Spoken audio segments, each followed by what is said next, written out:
네, 안녕하십니까. 좀 많은 분이 들어오고 계시긴 한데요. 일단은 지금은 11시가 돼서, 진행을 하겠습니다.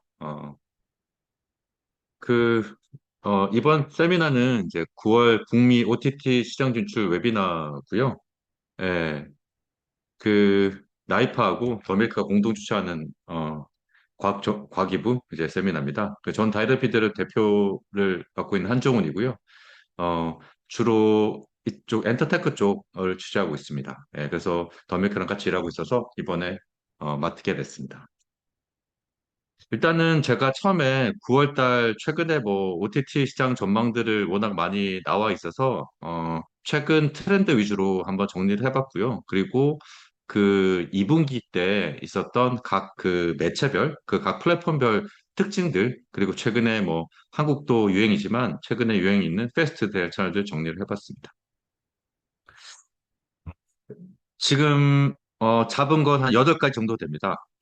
일단 예, 그 할리우드 이제 어저께 미국 시간으로 이제 일요일 날 결론이 났죠. 그래서 작가 파업이 이제 끝나고 새로운 시대가 개막을 했고요. 그리고 뭐 매달 발표하지만 스트리밍 시장 점유율 살펴 육박한다는 내용이랑 그리고 국내도 마찬가지로 지금 미국도 지금 스트리밍 성장세가 예전만큼은 아닙니다. 그리고 최근에 조금 국내로 좀 다른 트렌드는 하나의 스트리밍에 하나 OTT에 여러 가지 장르들이 통합되고 있는. 그러니까 결국에는 TV 형태로 스트리밍이 진화하고 있는데요. 그래서 스포츠나 뉴스를 뭐 진작에 사실 한국엔 그런 트렌드가 많았지만 지금 미국은 이제 본격적으로 이제 진행되고 있습니다. 그리고 넷플릭스가 여전히 독주를 하고 있지만 조금 더 이 오리지널에 대한 그런 니즈들이 조금 더 사라지면서 팬데믹 이후에 조금 아성이 무너지는 모습이 보이고 있고요.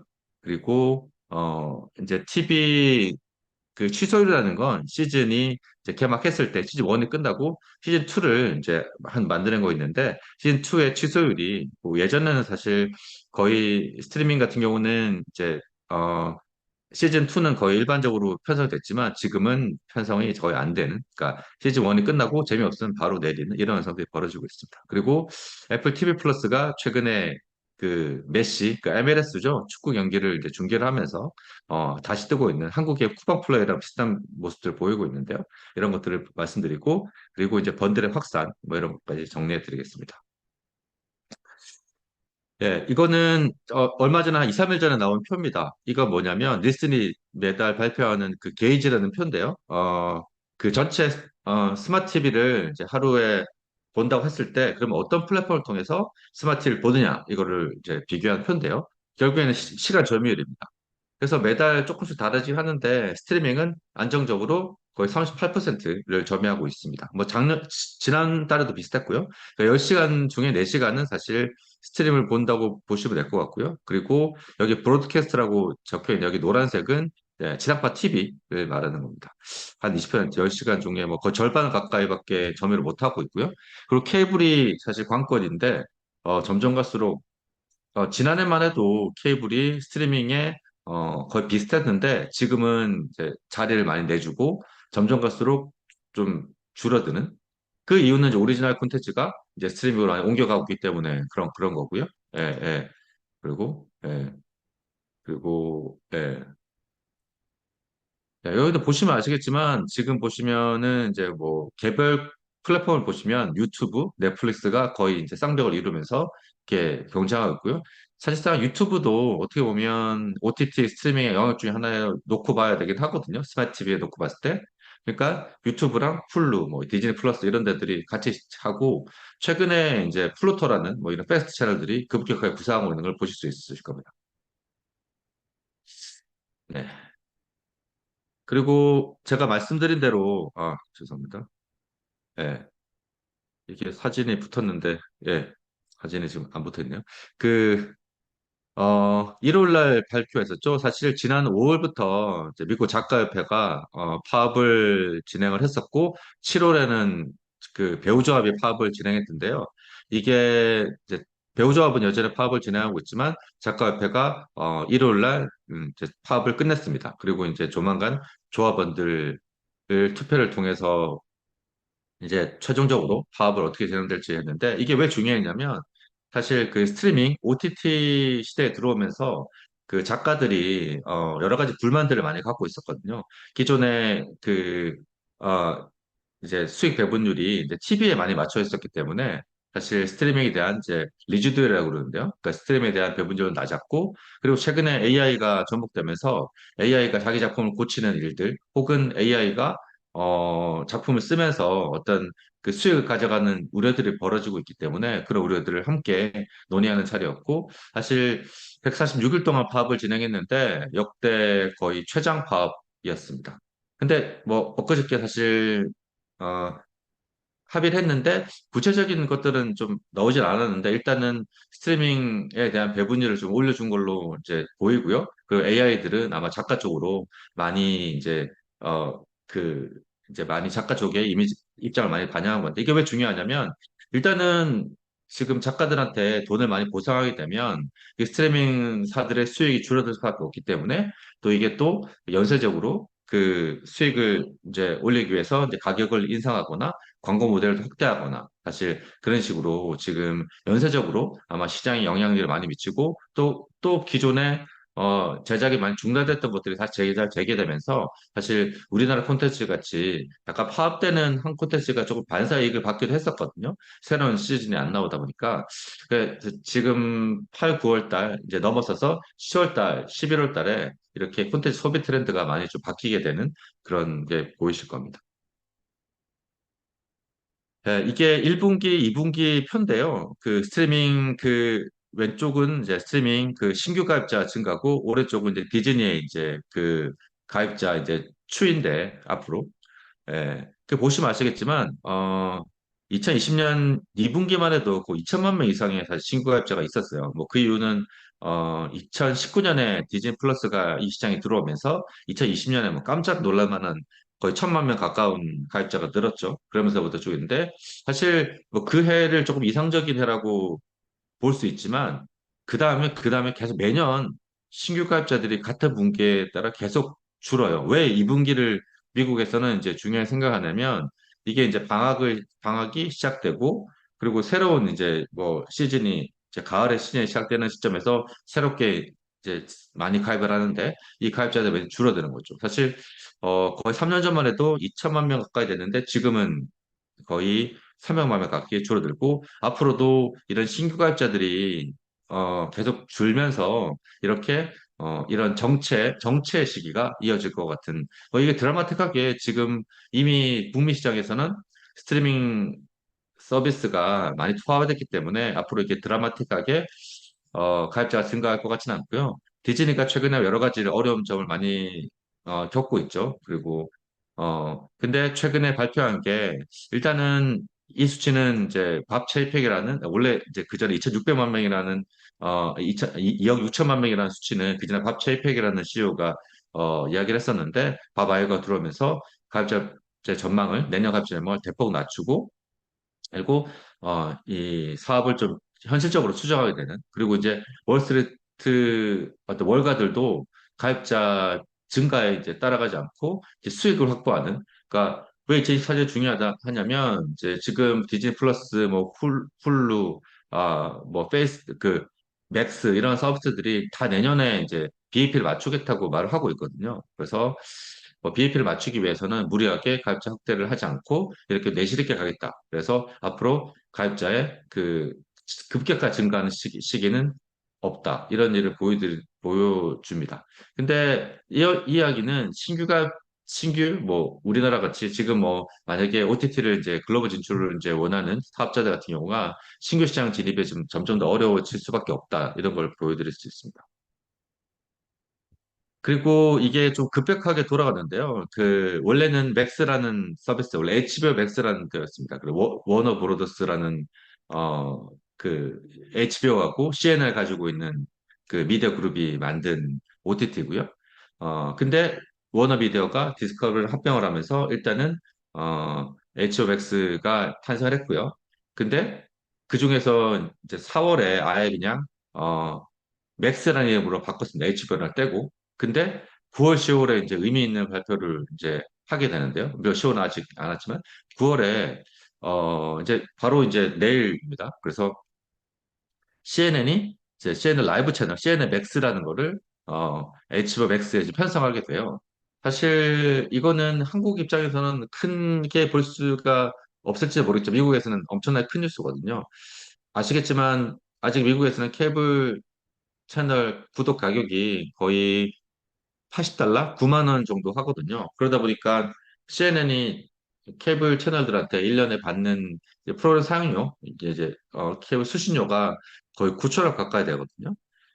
그러다 보니까 케이블 채널들이 CNN 만약에 라이브 채널들이 어 그 스트리밍에 갈 경우에는 반발이 심하겠죠. 그럼에도 불구하고 맥스가 이제는 사실 이제 스트리밍 시대가 됐으니 CNN도 옮겨야 되겠다고 싶어서 전격적인 발표를 했습니다. 그래서 CNN 맥스가 런칭을 하게 됐고요. 뭐, 물론 전체 방송은 나오진 않지만, 이제 4개 프로그램이, 지금 편성되게 됐고, 실시간 라이브 채널이, 주요 SVOD, 스트리밍에 해서되는 것도 이번에 처음입니다. 그래서 미국에서도 이 라이브 채널이 실제 가입자의 증가나, 그리고 유료방 생태계에 어떤 영향을 미칠지에 대해서도 상당히 관심이 많은 상황이에요.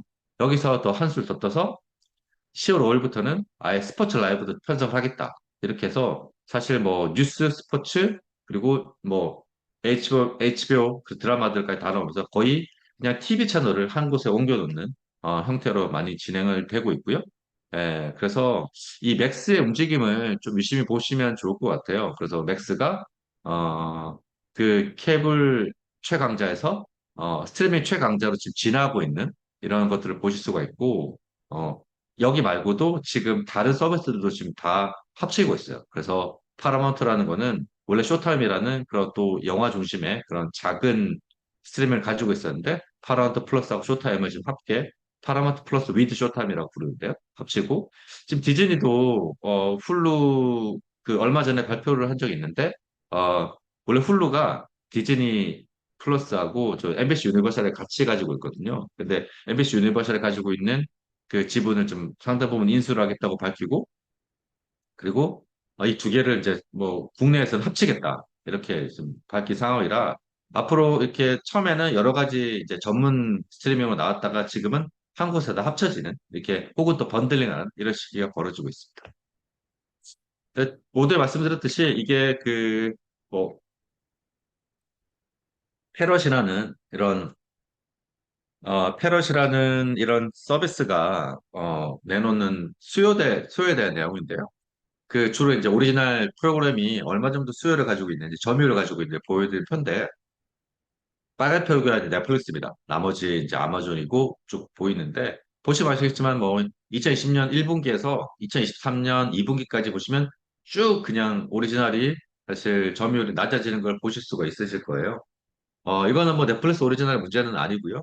다른 서비스들이 이제 특히 디즈니 플러스나 애플 TV 플러스 같은 것들이 오리지널 이제 늘리면서 사실 점유율들이 좀 낮아지는. 그러니까 아마 올해 기점으로 하면 좀 뒤에 다시 말씀드렸지만 넷플릭스 오리지널 전략이 또 바뀌기도 했고 그래서 이제 이 오리지널 더 이상 스트리밍이 오리지널 시장이 아니다 이런 걸 보여드릴 수가 있어요. 그리고 라이브러리 콘텐츠에 대해서 또 많이 또 중요하게 생각하면서 또 이런 것들에 또 시장 변화들이 있습니다. 네. 아까 제가 보여드린 표를 약간 파이 그래프로 보여드리는 표인데요. 보시면 아시겠지만, 이제 왼쪽은 뭐, 아까 보셨듯이 넷플릭스의 전체적으로 이제 미국의 오리지널 이제 수요들을 말하는 거고, 오른쪽 표는 전체 그 미디어 기업의 수요를 말하는 겁니다. 그래서 내가 비교해서 말씀드릴게요. 넷플릭스는 일단은 오리지널 점유율은 거의 40% 가까이 되지만 실제 전체 미디어 시장에서 점유율은 10%가 안 되는 거죠. 나머지 라이브러리가 있는 거고 오히려 디즈니는 전체 라이브러리 시장의 점유율은 높은데 지금 지금 오리지널 점유율은 지금 낮은 상태죠. 근데 아까 제가 모두에 말씀드렸듯이 지금 오리지널 시장하고 라이브러리 시장이 합쳐지고 있기 때문에 앞으로나마 넷플릭스 점유율이 떨어지고 디즈니나 다른 회사의 점유율들이 좀 늘어나는. 그래서 지금 워너 미디어 그리고 뒤에 말씀드렸지만 파라마운트 사실 이런 기존 라이브러리가 아주 강한 이런 회사들이 앞으로 조금 더 이게 광고 모델이 또 적용되면서 시장에 강세를 띠게 되는 이런 현상들이 올 겁니다. 그리고 이거는 사실 잘 보여지지 않는 편인데요. 그러니까 보시면 아시는데 일단은 2022년부터 이 3년까지 그러면 시즌 1이 끝나고 그럼 시즌 2가 이제 취소되는 뭐 주로 이제 그런 비율들인데 사실 일반적으로 그 TV에서 한 3분의 1 정도예요. 예를 들어서 새로운 시즌이 10개가 방송이 되면 한 3, 4개는 그냥 시즌 2가 다시 계약이 안 되는 거죠. 근데 과거에 그 스트리밍 같은 경우는 거의 시즌 2까지는 이제 됐어요. 원래 오리지널 만들면서 시즌 2, 3까지 이제 예상을 하고 왔기 때문에. 근데 지금은 TV하고 닮아가는 상황에서 거의 지금 그 케이블이나 아니면 이제 TV로 거의 이제 아까 브로드캐스트라는 건 지상파는 30% 거의 이제 TV 형태로 많이 이제 바뀌고 있습니다. 그러니까 앞으로도 아마 앞으로 이제 오리지널들이 편성이 돼서 그냥 계속 그 뭐 재미없는데도 계속 가는 일은 아마 없을 걸로 예상이 됩니다. 그리고 사실 이거는 좀 재밌는 이야기였어요. 사실 FTA 플러스가 팀 쿡도 그때 2분기 실적을 발표하면서 아니 메시 때문에 가입자가 늘었다고 하는데 애플 TV 플러스는 아시겠지만 전통적으로 좀 고퀄리티 콘텐츠로 아직 가입자는 정확하게 밝히지는 않고 있어서 정확하게 물론 뭐 애플 애플 기기를 구입하면 1년 동안은 무료로 볼 수 있기 때문에 이렇게 볼 수 있는데 실제로 신규 가입자는 얼마나 되는지 몰랐거든요. 근데 여기서 이제 최근에 이제 밝혀진 게 일단은 메시가 그 아르헨티나 리그에 이제 이탈리아에서 이제 미국 MLS로 넘어왔는데 축구 리그로 그럴 때 7월 달에 있었거든요. 7월 21일 날 메시 첫 경기인데 그때 뭐 그 신규 가입이 엄청나게 많았어요. 그리고 이제 최근에 미국 같은 경우는 스포츠를 편성하면서 그리고 이제 별도의 이제 스포츠 그 케이블처럼 요 별도 시즌 패키지를 판매하거든요. 10달러인데 이거 그래서 예를 들어서 기존에 뭐 한 6달러에 애플 TV 플러스 10달러 더 내야지 볼 수 있는 건데 어쨌든 이런 그 시즌 패스가 계속 점점 늘었습니다. 그리고 신규 가입자 물론 이제 또 이게 시즌 끝나면 또 이 사람들 빠지겠죠. 계속 이렇게 호핑을 하겠지만 이런 스포츠가 새로운 그 가입자들을 물고 들어오는 이런 일들이 그래서 이렇게 해서 계속 업셀링 하면서 수익을 올리는 그리고 심지어 메시는 어, 이 애플 TV 플러스랑 그러니까 인센티브 계약도 있어요. 그래서 이제 만약에 이 가입자가 늘어날 경우에는 자기들 돈 더 많이 받는 걸로 이렇게 정리를 해서 지금은 메시와 애플 TV 플러스의 공생 관계 이런 게 벌어지고 있습니다. 예. 그리고 지금 광고 모델이 뭐 확산되고 있는데 이것도 사실 지난 주말에 있었죠. 아마존 프라임이 결국에는 이제 광고 모델을 도입하겠다. 이렇게 해서 광고를 기존에 물론 프라임 그 광고주들 같은 경우 프라임 이제 구독자들 같은 경우에는 이제 뭐 무료로 보지만 그래도 그 사람들한테는 광고를 제공하고요. 근데 광고를 보지 않으려면 2.99 달러를 더 내게 만들어 놨습니다. 그러니까 예를 들어서 지금 프라임이 1년에 뭐 한 130달러 정도 되거든요, 미국에서. 그러면 이제 거기다가 월에 한 3달러 정도 더 내야지. 연간으로 보면 한 40달러 정도를 더 내야 이제 광고를 안 보게 되는 이런 일들이 이제 벌어집니다.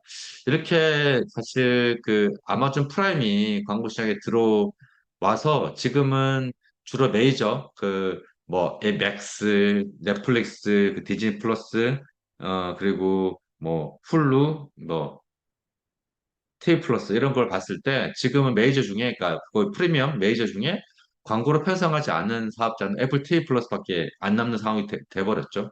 애플 TV 플러스도 지금 사실상 아까 보셔서 아시겠지만 자체로서는 광고를 편성할 것 같지는 않아요. 그러니까 지금 맥스 같은 경우도 이제 두 가지 방식을 쓰는데 HBO 콘텐츠에서는 광고를 편성하지 않고 나머지 다른 콘텐츠에 광고를 편성하는데 애플도 사실상 스포츠 경기를 하면서 광고를 하고 있기 때문에 광고를 뭐 아예 안 판다고 볼 수가 없지만 어쨌든 광고 모델을 채택하고 있지 않은 곳은 애플밖에 없고요. 앞으로 이런 광고 모델과 그리고 스트리밍의 합작은 계속 이어질 것 같습니다. 뭐 사실 12 TV 모델로 진화하고 있는 거죠. 네, 그러니까 아까 TV 모델로 진화하고 있는데 지금은 이제 그래서 아예 그냥 경쟁이 치열하니까 번들도 많이 늘어나요. 이 번들이란 뭐냐면 그냥 케이블 TV 상품이랑 스트리밍, OTT 상품이 이렇게 합쳐진 이종 간의 번들들이 늘어나는데 그 이유는 케이블 TV가 지금 뭐 너무 가입자가 줄어 있다 보니까 뭐 자기들 가입자를 유지를 하려면 일단 인터넷은 그대로 서비스를 한 뒤에 방송으로서는 사실 차별성을 못 가지고 가거든요. 그리고 방송 사업자들하고도 또 여러 가지 갈등들, 프로 사업용 갈등들이 바로 발생하기 때문에 그래서 아예 그냥 케이블 인터넷으로 이제 가입자를 이제 유치를 하고 그냥 방송 같은 경우는 자기 케이블 TV랑 그리고 유료 방송이랑 그러니까 케이블 TV랑 그리고 스트리밍 합쳐서 아예 그냥 케이블 스트리밍 번들을 제공하게 됐어요. 그러니까 이걸 첫 번째 사업자가 차터라는 사업자고요. 이제 스펙트럼이라는 그 미국 2위 인터넷 사업자죠. 최근에 디즈니랑 그 송출 분쟁이 있었습니다. 그 디즈니가 계속 프로 사용료 올려달라고 이야기를 했었고, 차트는 못하겠다. 그리고 차트의 가장 큰 불만은 그거였어요. 한국에서는 아직까지 그런 논의들이 많이 있지 않지만, 결국은 미국 케이블 방송사들은 예전에 케이블 방송사들이, 어, 케이블을 유지했던 경우는 인터넷도 있었지만, 실제로 아까 HBO라든지 아니면 뭐 케이블 채널들이 신규 프로그램들을 계속 런칭하면서 새로운 가입자들을 계속 끌어왔거든요.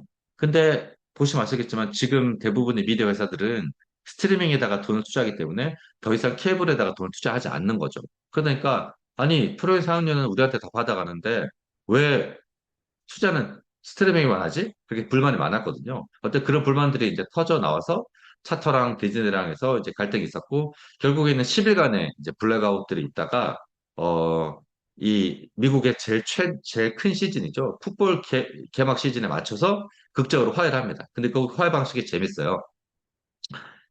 일단은 차터는 디즈니한테 그 프로의 상을 올려줍니다. 근데 차트도 없는 게 있어야 되기 때문에 그러면 우리 가입자들한테 디즈니 플러스하고 ESN 플러스를 무료로 달라. 그래서 이렇게 해서 그 차터의 인터넷 가입자 그리고 차터의 방송 가입자랑 케이블 가입자 이렇게 두 개가 같은 시장이 되면서 이렇게 새로운 번들이 케이블 스트리밍 번들이 탄생을 했어요. 그런데 그럼 디즈니는 손해를 봤냐? 디즈니는 손해를 보지 않았죠. 일단은 물론 뭐 케이블에서 제공하는 그 가입자들은 많이 양이 많지는 않지만 디즈니도 여러분들 아시다시피 지난해 연말에 광고 모델을 시작했잖아요. 광고 모델을 하려면 일단 광고 대상자가 늘어나야 되기 때문에 그래서 뭐 자기 입장에서는 차터 가입자가 지금 1,500만 정도 되거든요. 그러니까 1,500명의 광고 어떤 시청자들을 더 확보하게 된 거죠. 이러면 서로 지금 주고받으면서 새로운 모델들이 발생을 하고 예, 그렇게 해서 이게 스트리밍 확산, 그리고 광고의 확산, 이렇게 전체 미디어 오디언스 변화가 교묘하게 맞물리면서 이렇게 그 시장이 이제 새롭게 형성되게 됩니다. 예. 여기 이제 분기별로 이거는 나중에 아마 더메이크 측에서 이제 자료를 공유를 하실 수가 있을 것 같은데요. 중간에 보시면 아실 텐데 그 2분기에 어떤 변화가 있었는지만 미국 시장에 대해서만 좀 간단히 말씀드리고 빨리 넘어갈게요. 일단 넷플릭스는 뭐 1등입니다. 보시면 아시겠지만 아까 말씀드렸듯이 이거는 이제 수요 점유율, 새로운 가입자 점유율 이렇게 쭉 나오는데 뭐 랭크를 보시면 아실 텐데 뭐 전체 가입자 그리고 새로운 가입자 그리고 레비뉴는 다 1등이고요. 근데 이제 지금 넷플릭스가 좀 중요하게 생각하는 게 디맨드, 그러니까 수요가 좀 줄고 있어요. 어, 이거는 이제 경쟁이 치열하고 그리고 전체 시장이 이제 오리지널보다 라이브를 넘어가고 있기 때문에 수요가 좀 줄고 있고 그리고 수요 점유율도 줄고 있고 뭐 여러 가지로 사실 지금은 좀 넷플릭스가 돈을 많이 쓰고 있지만 미래가 좀 불안한 이런 상황이 벌어집니다. 디즈니 플러스는 좀 상황이 되게 안 좋았습니다. 물론 뭐 전체 가입자는 2등이고 그 근데 문제는 새로운 가입자의 증가세예요. 디즈니 플러스가 사실 북미 지역에 가입자 많이 갖고 있지만 실제로 가입자가 상당 부분 많은 지역은 인도하고 인도네시아 지역. 그쪽 지역은 일단은 이 크리켓 가입자를 통해서 옛날 핫스타라는 걸 가지고 있었거든요. 가지고 있었는데 그 디즈니가 지난 분기에 크리켓 그 현재 IPL이라는 크리켓 중계권을 잃어버려요. 그러니까 뺏기게 된 거죠. 스트리밍 중계권을. 그러면서부터 가입자 급격하게 빠졌고요. 근데 그런 매출이라든지 근데 대신 좀 희망을 걸고 있는 거는 어쨌든 수요 뭐 최근에 무빙도 있었지만 수요가 좀 뭐 넷플릭스 앞서는 쪽으로 하고 근데 이제 여기서 걱정하는 건 좀 오리지널 수요예요. 오리지널 수요가 지금 떨어지고 있는데 그 이유는 지금 전통적으로 디즈니가 가지고 있는 마블이라든지 픽사에 대한 수요가 이제 많이 줄고 있어요. 이게 스트리밍에 좀 안 맞는 콘텐츠란 이야기도 있거든요. 왜냐하면 개발 기간이 오래 걸리고 돈이 많이 투자되기 때문에 사실 그렇다고 해서 이걸 편성한다 해서 광고가 많이 들어오는 게 아니기 때문에 디즈니가 사실 그런 좀 어려운 부분이 있지만 디즈니의 고민이 지금 시작되고 있습니다. 예. 그리고 뭐 모두 말씀드렸듯이 프라임 비디오는 이제 광고 모델을 도입을 했고요. 예, 그리고 지금 점점 갈수록 아마 프라임은 지금 전체적으로는 뭐 수요는 좀 줄긴 하는데 앞으로 그 여기에 풋볼 중계도 하고 있기 때문에 수요는 그냥 늘 걸로 늘 걸로 예상이 됐고요.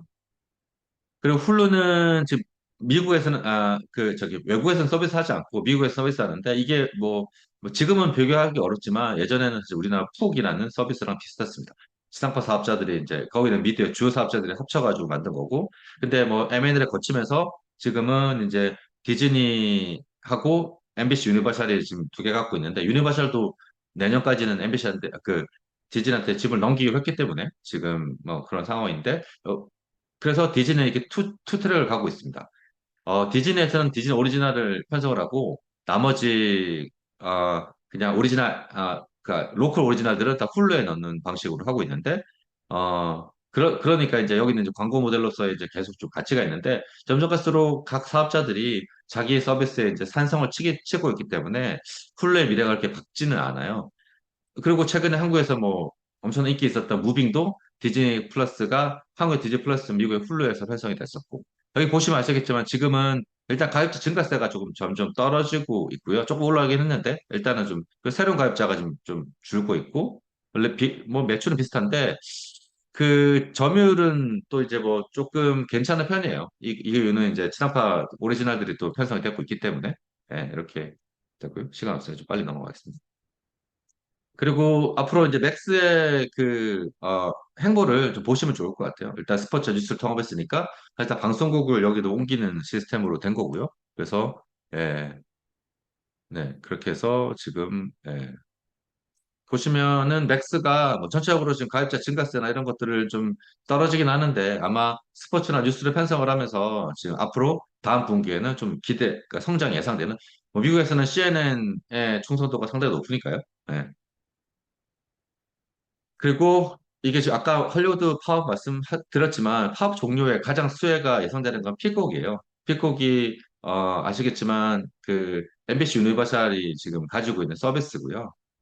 이걸 지상파들이 그러니까 MBC라는 지상파가 있기 때문에 파업이 끝나고 나서 아마 신규 시즌에 대거 투입이 됐고 그리고 기존 오리지널들이 있고 스포츠도 중계를 하고 있기 때문에 현재로서는 가입자 증가율이 좀 낮지만 앞으로 증가율이 그러니까 높아질 거고 상반기에 가입자 증가율이 낮아진 것도 사실 그 파업의 영향이 컸었죠. 근데 앞으로 아마 이 피콕 같은 형태의 그런 서비스들, 지상파들이 광고도 편성하면서 오리지널 적절히 섞어가는 이런 것들이 많이 늘어날 겁니다. 뒤에 보시는 파라마운트도 비슷한데 제일 문제는 사실 인지도가 지금 낮은 상태입니다. 근데 미국에서는 지금 여러 가지 시도를 하고 있지만 사실 잘 먹히진 않고 있고요. 그래서 이제 해외 진출할 때 파라마운트는 또 우리가 또 유심히 봐야 되는 게 미국 내에서는 사실 점유율은 뭐 그닥 높은 상태는 아니지만 그래도 아까 MBC랑 피콕이랑 다르게 적극적으로 해외 진출을 지금 하고 있는 상황이고요. 국내에서는 뭐 CJ랑도 뭐 협업을 하고 있고 최근에 그 일본에 이제 제이콤이라 해서 일본에 진출했었죠. 유럽 시장에서는 또 현지 사업자하고 제휴해서 계속 해외 진출하게 되는 그런 모델들을 보이고 있습니다. 네. 근데 그 애플 TV 플러스는 약간 국내 쿠팡 플레이랑 비교해서 보셔도 재밌을 것 같아요. 일단은 애플은 지금 현재 가입자는 밝히지 않고 있어서 그렇지만 근데 애플이 또 재밌는 게 사실 전체적으로 뭐 가입자나 아니면 수요는 되게 낮은데 충성도는 되게 높은 채널들이에요. 그래서 근데 이게 최근에 그 스포츠까지 접목되면서 앞으로 좀 새로운 변화가 예상되는 이게 전문 채널이라고 하거든요. 근데 앞으로는 전문 채널들이 사실 살기는 어려운데 애플 같은 경우는 다른 그 스마트 TV랑 스마트폰이랑 같이 연계되어 있기 때문에 이런 전문 채널로서의 애플이 어떻게 유지할지 이런 것들을 보실 수 있습니다. 앞으로 이거는 그냥 간단히 말씀드렸는데 지금은 사실 시장 수요보다 그 디맨딩 그 실제로 오디언스가 이제 어떤 걸 요구하는지, 그러니까 이 오디언스 수요가 더 중요하게 편성되고요. 보통 수요를 집행하는 거는 뭐 그 참여도, 그리고 이제 뭐 콘텐츠 소비, 그리고 이제 뭐 지금 얼마나 그 콘텐츠를 검색하는지, 그 소셜 인게이지먼트, 그리고 지금 얼마나 기사가 나오는지 이런 것들 다 합쳐서 이런 디맨딩이라는 이런 지수들이 나오는데, 이런 디맨딩을 지금 그 스트리밍 서비스에서 본격적으로 지금 접목을 시키고 있어요. 이거 최근 5년간 그 콘텐츠 수요들을 보시면 아실 텐데 드라마 수요는 조금 조정이 되고요. 나머지 지금 애니메이션하고 그리고 다큐멘터리가 조금 점점 늘고 있는, 이거는 전체 비용 문제도 좀 있어요.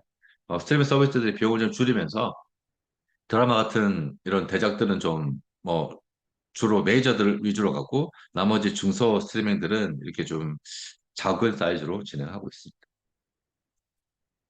그리고 요거는 제 파란색에 있는 게 앞으로 이제 성장 가능성이 있는 걸 보여드리는 건데, 이것도 이제 그 시장이 이제 얼마나 포화되어 있냐. 지금 아시겠지만 뭐 한국에서 유행하는 뭐 트루 크라임, 리얼리티, 로맨스 같은 경우는 일단은 그 수요도 뭐 꽤 있지만 지금은 공급이 훨씬 더 많아서 사실 포화됐고, 오히려 지금 공급은 조금 작고 수요가 큰 게 지금 사이언스 픽션 SF 물이죠. 그리고 이 글로벌 시장입니다. 그리고 이제 어린이물, 그리고 시트콤, 그리고 애니메이션, 영화 이런 것들이 지금, 음악은 뭐 스트리밍에 또 많이 늘죠. 이런 것들이 지금 앞으로 아마 계속 글로벌 시장에서 인기를 끌 것 같습니다. 근데 여기서 우리나라의 문제가 시작됩니다. 사실 지금 오징어 게임 뭐 시즌 2도 되고 이번에 이제 11월 달에 실제 오징어 게임 리얼리티 프로그램이 나오지만 아직까지 오징어 게임을 뭐 이건 비영어 콘텐츠도 마찬가지, 이게 팬데믹하고도 연관돼 있었기 때문에 전체 레비뉴 기여도에서 넷플릭스에서 오징어 게임 넘어서는 건 없다, 이렇게 지금 되고 있고요. 그리고 사실 이거는 좀 이 업계에서 좀 유심히 보는 지표예요. 어, 최근에 이제 왼쪽 표가 그 글로벌에서 이제 비영어 콘텐츠가 어느 정도 이제 점유율이 사실 높아지고 있는 상황이긴 한데요. 비영어 콘텐츠에 대해서. 그러면 파업이 지금 끝나서 그러면 어떻게 될 거냐. 이런 것들을 이제 보실 수가 있는데, 일단은 파업이 끝나서 한 콘텐츠에 대해서, 물론 미국 콘텐츠를 본격적으로 이제 생산을 많이 하겠지만, 조금 수요에 좀 감소가 예상이 되고 있고요. 근데 사실 조금 더 큰 문제는, 이게 헐리우드 스튜디오들이 지금 현재 콘텐츠 투자를 좀 줄이고 있기 때문에, 그리고 이 과거처럼 넷플릭스처럼, 이게 로컬 콘텐츠에 투자해서 글로벌로 가져가는 그런 서비스들이 이제 나오지 않고 있거든요. 그래서 합 이후에 아마도 그 몇몇 국가를 제외하고는 이렇게 그 글로벌 시장에서 아까 오적에 보셨지만 글로벌 히트를 치게 되는 그런 콘텐츠는 좀 줄어들 것 같고, 또 반대로 그러면 로컬 시장에서 이제 예를 들어서 뭐 넷플릭스가 한국 시장에서 한국 OTT를 이제 런칭을 하고 그러니까 한국 오리지널 투자하고 한국 시장에서 점유율을 가져가는 구조인데, 앞으로 각 국가별로 이런 구조들이 늘어서서 국가별 독점 상황은 넷플릭스 독점 상황 꽤 늘어날 것 같은데, 전체적으로 그러면 한국 콘텐츠가 글로벌 시장에서 이렇게 확대되는 거는 넷플릭스 측면에서는 조금 이제 예전만큼 쉬운 건 아니지 않나, 이런 일이 벌어질 것 같습니다. 네, 그리고 이것도 비슷한 내용인데요. 이건 이제 패럿이라는 데서 분석을 한 건데, 그러면 비영어권 국가에서 수요가 가장 늘고 있는 데는 어디냐 봤을 때, 뭐 독일, 뭐 불가리아 이렇게 있는데, 그중에 한국은 그래도 뭐 7위권 내에 있습니다. 그리고 사실 이게 오른쪽 표를 보시면 또 재밌는데요.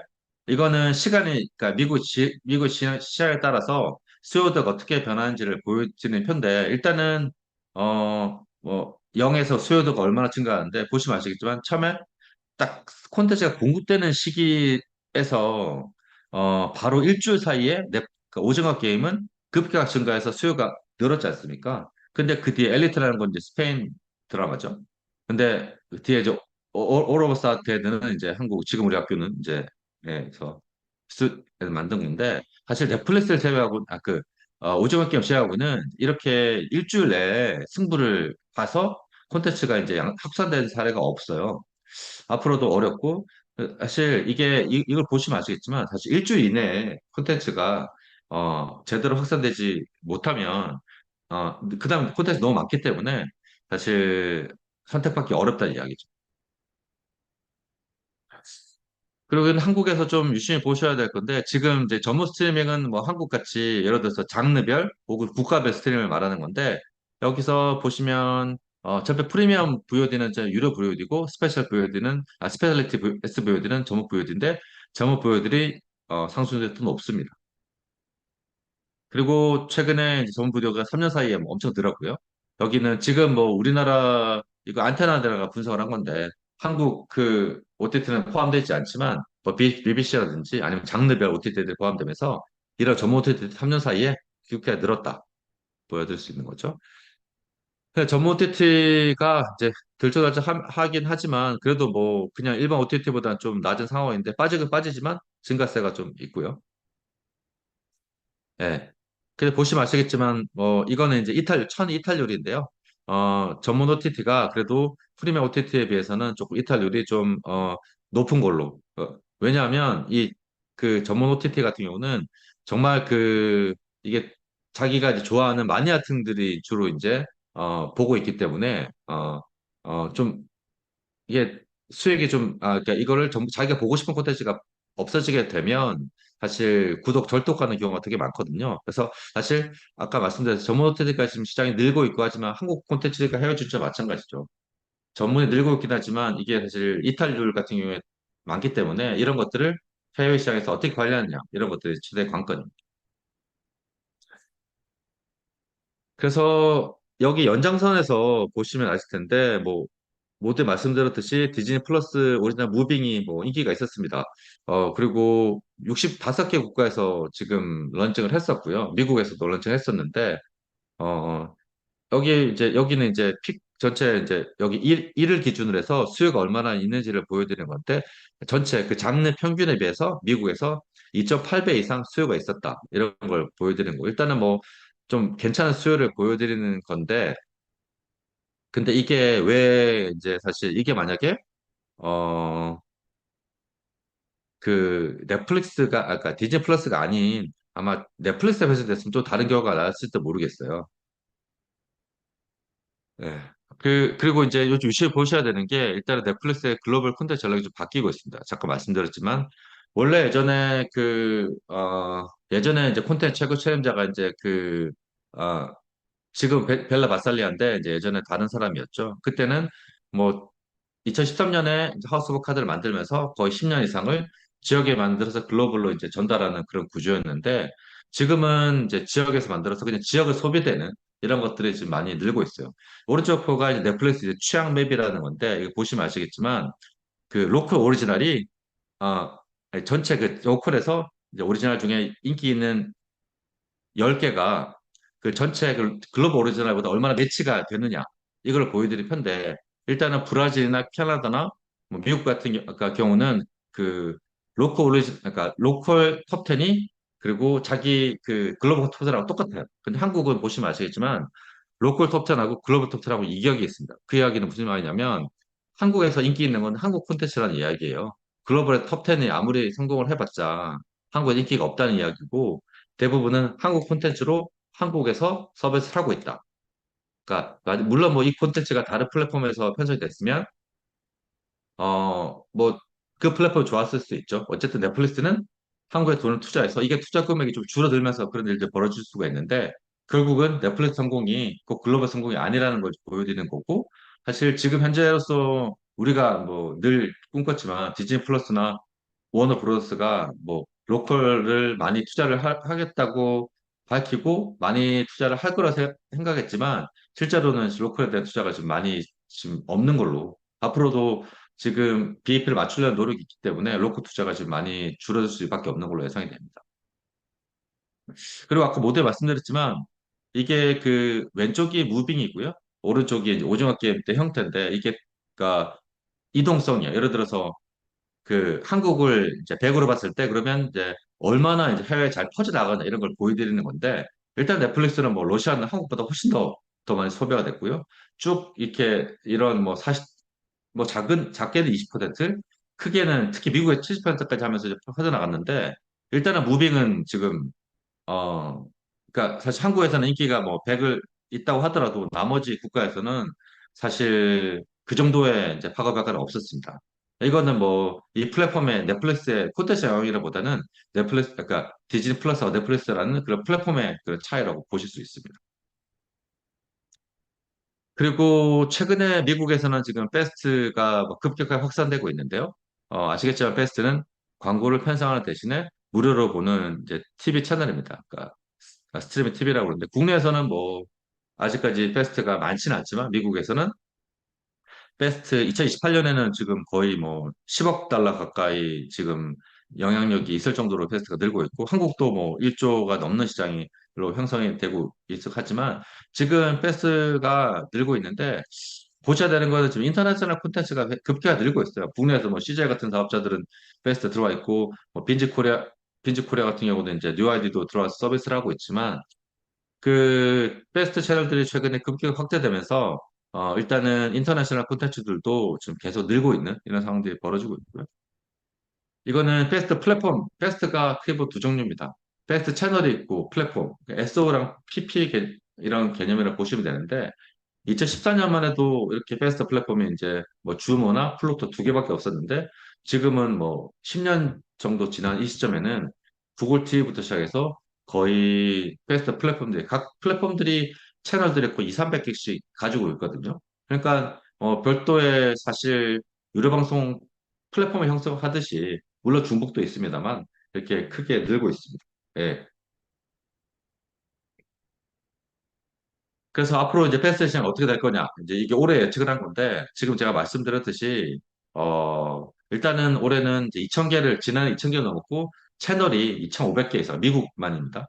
채널이 2,500개가 이상 늘어날 걸로 보이고, 그리고 미국에서도 괄목하라 보셔야 되는 게, 이 브랜드 채널들이 뭐냐면, 우리 같이 이런 그 지상파 채널들 아니면 케이블에서 유명한 채널들이 본격적으로 지금 패스트에 들어오는 시장이 그래 브랜드피케이션이라고 하는데 이 현상이 가속화되고 있어요. 그래서 패스트는 팁이다.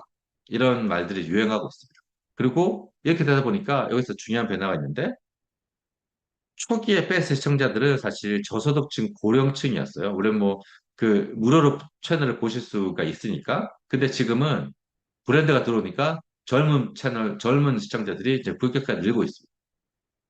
그래서 광고주들도 다시 베스트돼서 조금 이제 예전만큼 물론 뭐 베스트에서 부정적으로 말씀하신 분들은 광고 시장을 좀 부정적으로 보시지만 현재로서는 광고가 좀 늘고 있고요. 그리고 여기도 베스트 아까 뭐 번들리 말씀드렸지만 베스트 번들리 또 늘고 있어요. 이건 나중에서 기회 있으면 다시 말씀드릴 수가 있지만 지금은 그래서 베스트 채널을 아예 그냥 케이블에다가도 접목시키기도 하고 왜냐하면 패스가 싸니까.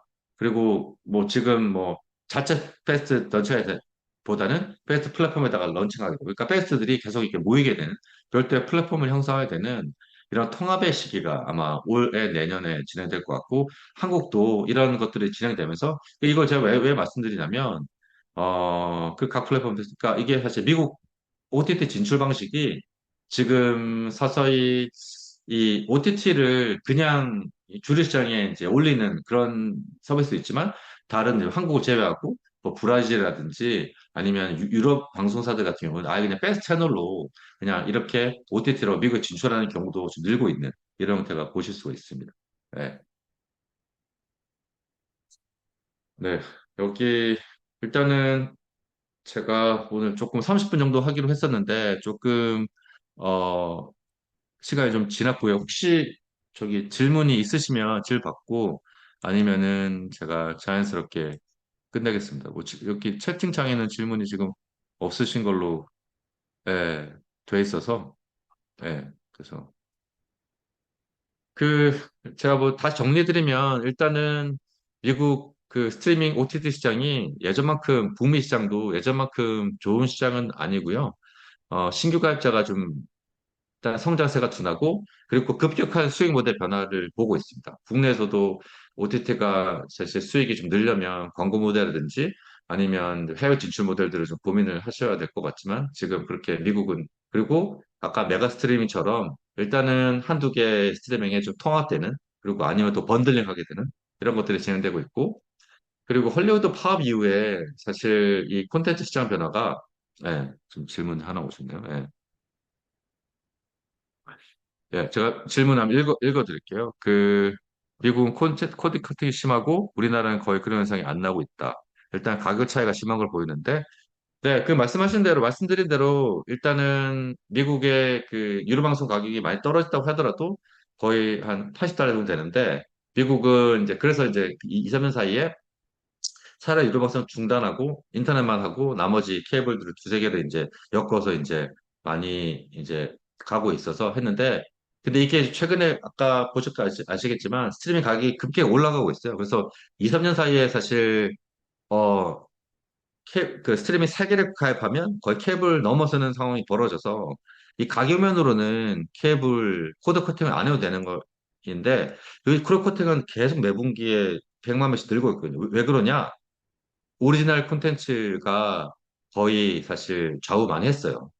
유튜브, OTT 오리지널들 늘면서부터 오리지널 보기 위한 늘었고, 그리고 스포츠 중계가, 스트리밍으로 많이 넘어가면서 사실 코드 커팅을 가속화하게 됐습니다. 이 가격 문제가 아니라 콘텐츠가 코드 커팅을 일으키는, 그런 일들이 있는 거죠. 예. 그리고 두 번째 질문이 우리나라처럼 약정 제도 같은 게 스트리밍 같은 경우는, 유료 방송은 약정이 있고요. 그래서 보통은 이제 근데 3년 정도 있기도 하고, 그러니까 싸게 이제 하는 거죠. 싸게 하면 3년 정도 싸게 하고, 휴대폰 번들도 있고요. 근데 이제 지금 스트리밍으로 넘어오면서 이런 약정 위약금이 그 케이블에서도 거의 사라지고 있어요. 사실 오히려 그냥 이 번들링을 해서 싸게 공급하면서 계속 천을 이렇게 관리하는 쪽으로 많이 진행을 되고 있습니다. 그래서 이것도 새로운 변화라고 보실 수가 있어요. 네. 일단은 제가 들어온 질문은 말씀을 드렸고요. 지금 거의 50분 가까이가 됐네요. 예.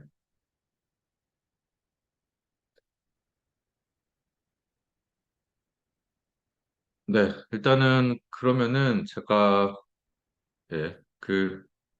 아까 제가 모두에 들었듯이 일단은 미국은 뭐 우리나라처럼 뭐 동조화되고 있지 않지만 우리나라 뭐 사업자들이 또 가장 많이 보고 있는 시장이고 그리고 콘텐츠의 또 중심이 되는 시장이기 때문에 미국 시장의 변화를 또 보시고 그리고 새로운 플랫폼의 등장을 또 이렇게 좀 파악을 하시는 게 아무래도 뭐 이 업에 계시거나 아니면 관심 있으신 분들한테 도움이 되실 것 같고요.